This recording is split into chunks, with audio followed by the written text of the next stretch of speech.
Hello दोस्तों, मैं Aryan Shukla, business adviser and founder online business workshop. कामयाबी के रास्ते पार्ट 50 में आपका स्वागत है। यहाँ पर हम कहना चाहेंगे कि फेलियर को औकात में रखो। फेलियर को औकात में रखो। कामयाबी को थोड़ा सा आज़ादी दे लो, लेकिन फेलियर को हमेशा औकात में रखो। कहने का अर्थ यह बनता है कि जब आपके अनुसार, हमारे अनुसार फेलियर नहीं होता है, ठीक है।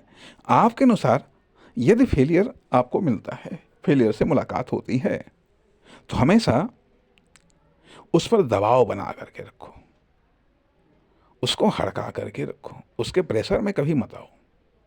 अगर प्रेशर में आ गए तो वह छा जाएगा, वह छा जाएगा। इसलिए उसको न तो खुद पर हावी होने दो, न खुद पर छाने दो, बल्कि उसे हमेशा औकात में रखने का प्रयास करो।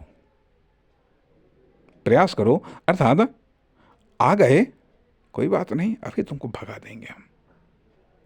तुम्हारी हिम्मत नहीं है कि जो हमारे पास में ठहर सको, ठहर सको, क्योंकि हम एक गैर मामूली इंसान हैं। जब इस प्रकार की विश्वास होगा, जब इस प्रकार की धारणा होगी, जब इस प्रकार की मान्यता होगी, क्योंकि जब आप कामयाब होने के लिए सफ़र पर निकलते हैं तो आपके अनुसार कभी कामयाबी मिलेगी तो कभी फेलियर मिलेगा, कभी आशा मिलेगी, कभी निराशा मिलेगी, कभी पॉजिटिव लोग मिलेंगे तो कभी नेगेटिव लोग मिलेंगे। सांप सीढ़ी के खेल में जब उतरे हो तो कभी सीढ़ी मिलेगी तो कभी सांप भी मिलेगा। लूडो में यदि आप आए हो तो कभी एक नंबर भी आएगा तो कभी सिक्स भी आएगा, सिक्स में भी आएगा। हो सकता है कभी आउट भी हो जाओ तो दोबारा से खेल स्टार्ट करना पड़ेगा। यदि क्रिकेट में आए हो तो कभी बॉलिंग भी करनी पड़ेगी, कभी बैटिंग भी करनी पड़ेगी, कभी फील्डिंग भी करनी पड़ेगी। कभी तुम्हारी बॉल पर आउट भी होगा, कभी तुम्हारी बॉल पर एक दो रन भी बनेंगे और कभी छक्का भी लगेगा। कभी आप किसी बॉल पर एक रन बनाएंगे, किसी पर दो पर, कोई बॉल खाली भी जाएगी, किसी बॉल पर आउट भी हो सकते हैं तो किसी बॉल पर चौका और छक्का भी लगेगा। यदि चेस में उतरे हो तो वहां पर भी तो वही स्थिति है। कभी हाथी से सामना होगा, कभी राजा से सामना होगा, कभी वजीर से सामना होगा, कभी घोड़ा ऊंट से सामना होगा, कभी पैदल भी चट्ठा मार कर चला जाएगा। तो कहने का अर्थ है कि जब जीवन में उतरे हो, कामयाब होने के लिए उतरे हो, कामयाब होने के लिए आप सफर पर निकले हैं, तो इन सब चीज़ों का तो सामना होगा ही, लेकिन उसको लिमिट में रखो, उसको हावी ना होने दो। कहने का अर्थ है कि मान लिया, ठीक है, एक सेक्टर में या एक टाइम में यदि आप नाकामयाब हुए हैं, फेल हुए हैं या उतना कामयाब नहीं हुए हैं, तो उसको अपने दिल दिमाग पर, अपने प्लान पर, अपने एक्शन पर, इन सब चीज़ों पर हावी होने मत दो। इन सब चीज़ों पर हावी होने मत दो, उसको उतने में ही सीमित रखो जितने में वो आया है। उसका इफेक्ट बढ़ने न दो, उसके इफेक्ट को उसी एरिया में सीमित कर दो, तो आप जल्दी बाउंस बैक हो जाएंगे।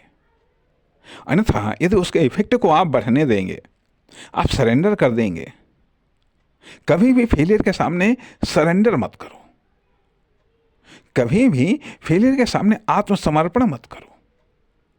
बस हार गए हम, तुम जीत गए। फेलियर कैसे जीत सकता है, एक आदमी से कैसे जीत सकता है? हाँ, ये संभव है कि यदि आप गलत होंगे, गलत समय पर, गलत तरीके से, गलत साधन या संसाधनों से आप शुरुआत करेंगे या आगे सफ़र को जारी रखेंगे, तो निश्चित तौर पर फेलियर आता रहेगा। ये जरूर सोचो कि आखिरकार ये आया क्यों, क्या ये फिर से आ सकता है? ऐसा क्या करें फिर से तो कतई ना आए। इसलिए ब्लाइंड एक्शन कतई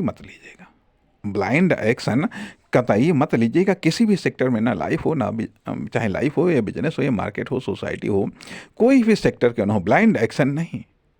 अधिकतम आंखें खोल करके, दिमाग को खोल करके, दिमाग को ओपन करके तब आप एक्शन लीजिएगा, तब आप एक्शन लीजिएगा।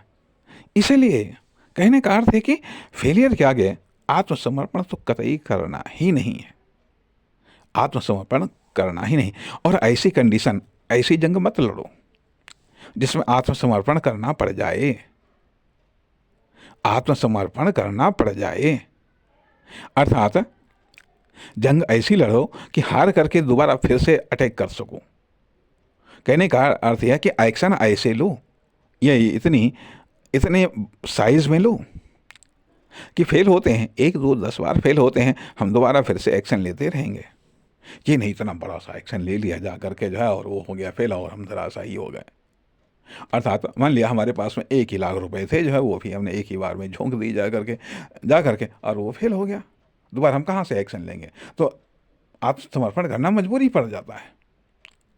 तो इसलिए इस प्रकार से एक्शन मत लो, इस प्रकार से सफ़र पर न चलो कि फेलियर के आगे आपको आत्मसमर्पण करना पड़ जाए, आत्मसमर्पण करने के लिए बेबस हो जाएं, बेबस हो जाएं। इसलिए ये सब चीज़ें कहने का अर्थ यह बनता है कि कामयाबी के रास्ते आपको कामयाब होने से पहले सीखने पड़ते हैं, एक्शन लेने से पहले सीखने पड़ते हैं। और नहीं तो आपको एक्शन के बाद में सीखोगे तो कितना एडजस्टमेंट कर पाओगे? मकान बनने के बाद में नक्शा कितना चेंज कर लोगे? और ये तो पहले से ही नक्शा चेंज कर लोगे तो फिर तो चेंज करने की नौबत ही नहीं आएगी, फिर तो चेंज करने की नौबत ही नहीं आएगी। इसलिए यहाँ पर इस भाग में ये बताया जा रहा है कि फेलियर के आगे आत्मसमर्पण नहीं करना है, फेलियर के आगे आत्मसमर्पण नहीं करना है तो नहीं करना है। लेकिन हाँ, ये जरूर सोच लो कि इस तरीके से मतलब उतना ही फेलियर आए बाई चांस मतलब आ जाए, ठीक है, इमरजेंसी आता है, अप्रत्याशित आता है, ठीक है, वो आने दो, उसको भी सीमित में रखो, उसको भी औकात में रखो, उसे भी सीमाओं से बांध करके रखो कि बस यहाँ तक तेरी औकात है, इसके आगे नहीं, इसके आगे कदम नहीं बढ़ाना, इसके आगे कदम नहीं बढ़ाना, बस यहीं तक। उसके इफेक्ट को केवल वहीं तक सीमित कर दो तो आप अन्य रास्ते निकाल ले जाएंगे, अन्य रास्ते खोज लेंगे, अन्य रास्ते बना लेंगे।